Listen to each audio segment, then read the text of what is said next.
अस्सलाम वालेकुम दोस्तों, मेरा नाम है साहिल और आप देख रहे हैं इस्लामिक नेम्स चैनल। फ्रेंड्स, आज हम बात करेंगे अयान नाम के बारे में। अयान नाम का मतलब होता है अल्लाह की तरफ से तोहफ़ा, इनाम व करम, यानी गिफ्ट ऑफ गॉड। तो फ्रेंड्स, जिनका नाम अयान होता है उनके लिए हर महीने की 8, 17 और 26 यानी 8, 17 और 26 ये 3 डेट्स लकी और अच्छी होती हैं।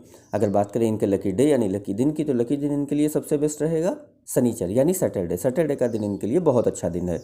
अगर बात करते हैं इनके लकी कलर की, तो लकी कलर में इनको नीला कलर यानी ब्लू कलर और ब्लैक यानी काला कलर, ये 2 कलर इनके लिए बहुत अच्छे और सूटेबल कलर हैं। अगर बात करते हैं इनके लकी स्टोन की, तो लकी स्टोन में इनको नीलम यूज़ करना चाहिए। नीलम यानी सफ़ायर स्टोन इंशाल्लाह इनके लिए बहुत अच्छा रहेगा। अगर बात करें इनके लकी नंबर की, तो लकी नंबर है इनका 8 यानी 8 नंबर इनका लकी नंबर है।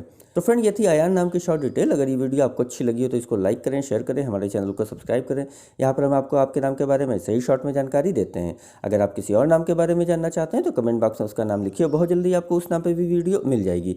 इसके अलावा फ्रेंड्स, अगर आप अपने नाम के बारे में और डिटेल के साथ जानकारी हासिल करना चाहते हैं तो इसके लिए इस वीडियो के डिस्क्रिप्शन में आपको एक लिंक मिलेगा, उस वीडियो को देखिए। वहाँ पे आपको जानकारी मिल जाएगी कि कैसे आप अपने नाम के बारे में और डिटेल के साथ जानकारी हासिल कर सकते हैं। तो जाइए उस वीडियो को चेक करिए। और आज की वीडियो में इतना ही फ्रेंड्स, मिलते हैं आपसे अगली वीडियो में। जब तक के लिए अल्लाह हाफिज़।